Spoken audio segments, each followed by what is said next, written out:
ನಮಸ್ಕಾರ. ಈ ಜ್ಯೋತಿಷಕ್ಕೆ ಸಂಬಂಧಪಟ್ಟಂತೆ ಸಾವಿರಾರು ಜನ, ಲಕ್ಷಾಂತರ ಜನ ಜ್ಯೋತಿಷರಿದ್ದಾರೆ. ಬಟ್ ತುಂಬ ಜನ ಹೇಳೋದು ನಿಜ ಆಗೋದಿಲ್ಲ. ಇದು ನಿಜವಾದ ಜ್ಯೋತಿಷಿ ಯಾರು ನಾಲೆಡ್ಜ್ ಇದೆ ಅಂತೇಳಿ ನಮಗೆ ಕನ್ಫ್ಯೂಸ್ ಆಗ್ತಿರುತ್ತೆ. ಭಾಳಷ್ಟು ಜನ ಇಲ್ಲಿ ಮೋಸ ಹೋಗ್ತಾರೆ.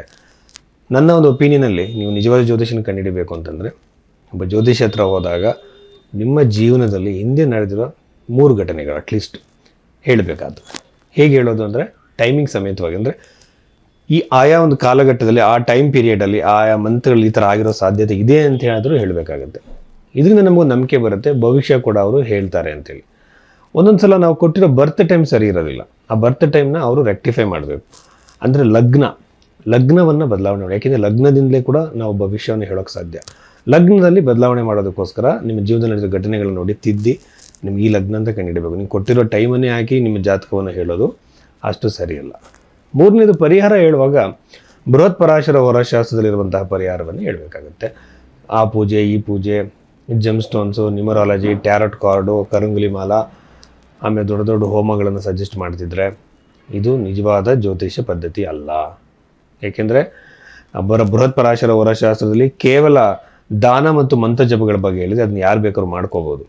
ಇದ್ರ ನಂತರದಲ್ಲಿ ಜ್ಯೋತಿಷದು ನಿಮ್ಮ ಭವಿಷ್ಯವನ್ನೇ ಚೇಂಜ್ ಮಾಡ್ತೀನಿ ಅಂತ ಹೇಳಬಾರ್ದು. ನಿಮ್ಮ ಒಂದು ಕರ್ಮಕ್ಕೆ ಅನುಸಾರವಾಗಿ ಆಯಾ ಟೈಮ್ ಪೀರಿಯಡಲ್ಲಿ ಯಾವುದು ಒಳ್ಳೆಯದು ಕೆಟ್ಟದ್ದು ನಡೆಯೋ ಸಾಧ್ಯತೆ ಇದೆ ಅಂತ ಮಾತ್ರ ಹೇಳಬೇಕಾಗುತ್ತೆ. ಭವಿಷ್ಯವನ್ನು ಯಾರೂ ಚೇಂಜ್ ಮಾಡೋಕ್ಕೆ ಸಾಧ್ಯ ಆಗಲ್ಲ. ಸೊ ಇಷ್ಟೆಲ್ಲ ಗಮನದಲ್ಲಿಟ್ಕೊಂಡು ನೀವು ಜ್ಯೋತಿಷ್ಯವನ್ನು ಕೇಳಬೇಕಾಗತ್ತೆ. ಮತ್ತು ಕೆಲವು ಸಂದರ್ಭದಲ್ಲಿ ಏನು ಮಾಡ್ತಾರೆ ಅಂದರೆ 10 ನಿಮಿಷದಲ್ಲಿ 20 ನಿಮಿಷದಲ್ಲಿ ಎಲ್ಲ ಇಡೀ ಕುಟುಂಬದವ್ರದ್ದೇ ಜ್ಯೋತಿಷ್ಯ ಹೇಳ್ಬಿಡ್ತಾರೆ ಕೆಲವರು. ಅದು ಸಾಧ್ಯನೇ ಇಲ್ಲ. ಯಾಕೆಂದರೆ ಒಂದು ಜಾತಕವನ್ನು ಟೈಮ್ ತೊಗೊಂಡು ಅನಲೈಸ್ ಮಾಡಬೇಕು. ಯಾಕೆಂದರೆ ಲಗ್ನ ಕುಂಡಲಿ, ನವಾಂಶ ಕುಂಡಲಿ ಹತ್ರ ಷೋಡಶ ವರ್ಗಗಳಿದೆ. ಆಮೇಲೆ ಅಷ್ಟಕ ವರ್ಗಗಳನ್ನ ನೋಡಬೇಕಾಗತ್ತೆ. ಮ್ಯಾನ್ಯಲ್ ಕ್ಯಾಲ್ಕುಲೇಷನ್ಗಳು ಮಾಡಬೇಕಾಗತ್ತೆ.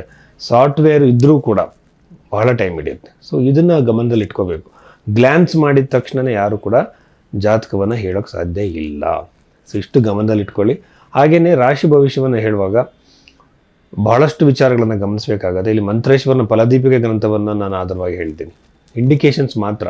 ಬಟ್ ನಿಮಗೆ ನಡೆದಿರುವಂಥ ದಶೆ, ನಿಮ್ಮ ಲಗ್ನ, ಇದ್ರ ಮೇಲೆ ನಿಮ್ಮ ಭವಿಷ್ಯ ನಿರ್ಧಾರ ಆಗುತ್ತೆ. ಸಿಂಹರಾಶಿಯವರಿಗೆ ಸಂಬಂಧಪಟ್ಟಂತೆ ನಾವೊಂದು ಈ ವಾರದಲ್ಲಿ ನಡಿಬೋದಂಥ ಘಟನೆಗಳ ಬಗ್ಗೆ ಹೇಳೋದಾದರೆ, ಲಗ್ನದಲ್ಲಿ ಅಂದರೆ ರಾಶಿಯಲ್ಲಿ ಇರುವಂಥ ಕೇತು ಗ್ರಹದಿಂದ ನನ್ನ ಪ್ರಕಾರ ವಿವಾಹದಲ್ಲಿ ಕಿರಿಕಿರಿಗಳು.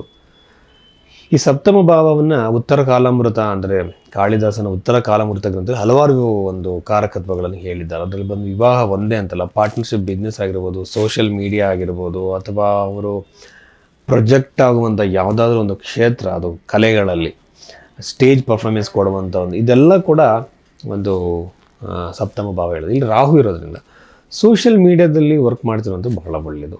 ಚಲನಚಿತ್ರಗಳಲ್ಲಿ ಆ್ಯಕ್ಟ್ ಮಾಡ್ತಿರುವಂಥವ್ರಿಗೆ ಒಳ್ಳೆಯದು. ಆಮೇಲೆ ಇದು ಡೈರೆಕ್ಷನ್ ಫೀಲ್ಡಲ್ಲಿರುವಂಥವ್ರಿಗೆ ಚಲನಚಿತ್ರ ಅವ್ರಿಗೆ ಬಹಳ ಒಳ್ಳೆಯದಾಗುತ್ತೆ. ಬಟ್ ಏನಾಗುತ್ತೆ, ರಿಲೇಷನ್ಶಿಪ್ಗಳಲ್ಲಿ ಮತ್ತು ಪಾರ್ಟ್ನರ್ಶಿಪ್ಪಲ್ಲಿ ಸಮಸ್ಯೆಗಳಾಗುತ್ತೆ. ಅದು ಏನಾದರೂ ಆಗಿರ್ಬೋದು. ಪಾರ್ಟ್ನರ್ಶಿಪ್ ಅಂದರೆ ವಿವಾಹ ಆಗಿರ್ಬೋದು, ಅಥವಾ ಬಿಸ್ನೆಸ್ ಆಗಿರ್ಬೋದು, ಕೊಲ್ಯಾಬರೇಷನ್ಗಳು, ಇಲ್ಲೆಲ್ಲ ನಿಮಗೆ ಮಾನಸಿಕವಾಗಿ ಕಿರಿಕಿರಿ, ನೋವು, ಟೆನ್ಷನ್ ಕ್ರಿಯೇಟ್ ಆಗುತ್ತೆ. ಈ ಕಡೆಗೆ ಎಚ್ಚರಿಕೆ ವಹಿಸ್ಬೇಕು. ಈಗ ನೀವೊಂದು ಪಾರ್ಟ್ನರ್ಶಿಪ್ ಬಿಸ್ನೆಸ್ ಮಾಡ್ತಿದ್ದೀರಾ ಅಂತಂದರೆ ಯಾವಾಗಲೂ ಸಹ ಪಾರ್ಟ್ನರ್ನ ಜಾತಕವನ್ನು ಚೆನ್ನಾಗಿ ವಿಶ್ಲೇಷಣೆ ಮಾಡಬೇಕು. ಯಾಕೆಂದರೆ ಅವರ ಜಾತಕ ನಿಮ್ಮ ಜಾತಕ ಮದುವೆಗೆ ಮಾತ್ರ ಅಲ್ಲ, ಪಾರ್ಟ್ನರ್ಶಿಪ್ ಬಿಸ್ನೆಸ್ಗಳಿಗೂ ನಾವು ಹೊಂದಾಣಿಕೆ ಮಾಡಬೇಕು. ಈಗ ಅವರಲ್ಲಿ ಫಾರ್ ಎಕ್ಸಾಂಪಲ್ ನಾವೊಂದು ಜಾತಕದಲ್ಲಿ ಮೋಸ ಮಾಡುವಂಥ ಪ್ರವೃತ್ತಿ ಆ ವ್ಯಕ್ತಿ ಇದೆಯಾ ಇಲ್ವಾ ಅಂತೇಳಿ ಭಾಳ ಈಸಿಯಾಗಿ ಜಾತಕದಲ್ಲಿ ಕಂಡುಹಿಡ್ಬೋದು. ಒಬ್ಬ ಒಳ್ಳೆ ಜ್ಯೋತಿಷಿಗೆ ಯಾವ ಥರ ಒಂದು ಸೈಕಲಾಜಿಕಲ್ ಆಗಿ ಅಂತ ಗೊತ್ತಾಗುತ್ತೆ. ಮೋಸ ಮಾಡುವಂತಹ, ಫ್ರಾಡ್ ಮಾಡುವಂತಹ ಮೋಸಗಾರರ ಜಾತಕಗಳು ಈಸಿಯಾಗಿ ಕಂಡುಹಿಡಿಬೋದು. ಅದನ್ನು ಪಾರ್ಟ್ನರ್ಶಿಪ್ ಮಾಡುವಾಗ ನೀವು ನೋಡಿಸ್ಬೇಕು. ವಿವಾಹ ಕೂಡ ಅಷ್ಟೇ, ಅದು ಒಂದು ಪಾರ್ಟ್ನರ್ಶಿಪ್ಪೇ ಅಂದ್ಕೊಳ್ಳಿ. ಅಲ್ಲೂ ಕೂಡ ಯಾವ ಥರ ಪಾರ್ಟ್ನರ್ನ ತಿಳ್ಕೊಬೇಕಾಗುತ್ತೆ. ಈ ರೀತಿಯೆಲ್ಲ ನಾವೇನು ಮಾಡಬೇಕು ಅಂತಂದರೆ ಒಂದು ಜಾತಕವನ್ನು ಪರಿಶೀಲನೆ ಮಾಡಬೇಕು. ಈ ರೀತಿಯಾಗಿರುವಂಥ ಸಮಸ್ಯೆಗಳು ಈ ರಾಶಿಯವರಿಗೆ ಈ ಒಂದು ಕಾಲಘಟ್ಟದಲ್ಲಿ ಬರೋ ಸಾಧ್ಯತೆ ಇದೆ. ಅದಾದಮೇಲೆ ಪ್ರಾಪರ್ಟಿ ಮಾಡುವಂಥ ಯೋಗ ಬಹಳ ಚೆನ್ನಾಗಿದೆ. ಈ ಒಂದು ರಾಶಿಯಲ್ಲಿ ಪ್ರಾಪರ್ಟಿ ಮಾಡುವಂಥ ಯೋಗ ಇದೆ. ಇದ್ರ ಜೊತೆಯಲ್ಲಿ ಒಂದು ಅಷ್ಟಮದಲ್ಲಿರುವಂಥ ಶನಿಯಿಂದ ಏನಾದರೂ ಆರೋಗ್ಯದ ಸಮಸ್ಯೆಗಳಿದ್ದಾರೆ. ಇಲ್ಲಿ ನಮ್ಮಲ್ಲಿ ಏನು ಹೇಳ್ತಾರೆ ಅಂತಂದರೆ ಶನಿ ಗ್ರಹ ಭಯ ಪಡೋ ಥರ ಮಾಡ್ತಾರೆ. ಬಟ್ ನನ್ನ ರಿಸರ್ಚಲ್ಲಿ ಪ್ರೂವ್ ಆಗಿರೋದು ಏನಂದರೆ ಅಷ್ಟಮದಲ್ಲಿರುವಂಥ ಶನಿ ಯಾವಾಗಲೂ ದೀರ್ಘಾಯುಷ್ಯವನ್ನು ಕೊಡುತ್ತೆ. ಆಯುಷ್ಯ ಭಾಳ ಚೆನ್ನಾಗಿದೆ. ಅಷ್ಟಮದಲ್ಲಿದ್ದರೂ ಅಷ್ಟಮದಲ್ಲಿ ನೋಡಿದ್ರು ಕೂಡ ಈಗ ಬಾಸಿನವರ ಹೋರಾ ಶತಕನ ಪುಸ್ತಕ ಓದ್ತಾ ಇದೆ. ಅದ್ರಲ್ಲಿ ಕೂಡ ಅವ್ರು ಸೇಮ್ ಪ್ರಿನ್ಸಿಪಲ್ನ ಇನ್ನೊಂದ್ಸಲ ಹೇಳಿದ್ದಾರೆ. ಸೊ ಹೀಗಾಗಿ ಉತ್ತಮ ಆರೋಗ್ಯ. ಈಗ ಇಷ್ಟು ದಿನ ಆರೋಗ್ಯದಲ್ಲಿ ಸಮಸ್ಯೆಗಳು ಕಾಣಿಸಿರ್ಬೋದು ನಾನಾ ಥರದಲ್ಲಿ. ಅದರಿಂದ ಹೊರಗಡೆ ಬರುವಂತಹ ಸಾಧ್ಯತೆಗಳು ಹೆಚ್ಚಾಗಿರುತ್ತೆ. ಅದಕ್ಕೊಂದು ಹೊಸ ಅವಕಾಶ ಸಿಗ್ಬೋದು, ಹೊಸ ಟ್ರೀಟ್ಮೆಂಟ್ ಸಿಗ್ಬೋದು, ಹೊಸ ಮೆಡಿಕಲ್ ಅದು ಡಾಕ್ಟ್ರ್ ನಿಮಗೆ ಸಿಗ್ಬೋದು. ಈ ಥರ ಸಾಧ್ಯತೆಗಳು ಇರುತ್ತೆ. ಆಮೇಲೆ ಪ್ರಮೋಷನ್ಗೆ ಪ್ರಯತ್ನ ಮಾಡ್ತಿರೋರ್ಗೆ ಒಳ್ಳೆಯದು. ಇನ್ವೆಸ್ಟ್ಮೆಂಟ್ಗಳು ಮಾಡ್ತಿರೋರು ಒಳ್ಳೆಯದು. ಇದ್ರ ಜೊತೆಯಲ್ಲಿ ಪ್ರೇಮಿಗಳಿಗೆ, ಇಷ್ಟಪಡ್ತಿರೋಂಥವ್ರಿಗೆ ಅವರಲ್ಲಿ ನೋವಾಗುವಂಥ ಸಾಧ್ಯತೆಗಳಿದೆ. ಪಂಚಮ ಭಾವ ಚೆನ್ನಾಗಿಲ್ಲ. ಇದ್ರ ಜೊತೆಲಿ ಫೈನಾನ್ಷಿಯಲ್ ಇನ್ವೆಸ್ಟ್ಮೆಂಟಿಗೆ ಚೆನ್ನಾಗಿದೆಯಾ ಹೊಸ ಬಿಸ್ನೆಸ್ಗಳು ಮಾಡೋದು ಅಂದರೆ ಖಂಡಿತವಾಗಲೂ ಸಂಕ್ರಾಂತಿಯ ನಂತರದಲ್ಲಿ ಖಂಡಿತವಾಗ್ಲೂ ಮಾಡ್ಬೋದು, ಇನ್ವೆಸ್ಟ್ಮೆಂಟ್ಗಳು ಮಾಡ್ಬೋದು. ನಮಸ್ಕಾರ.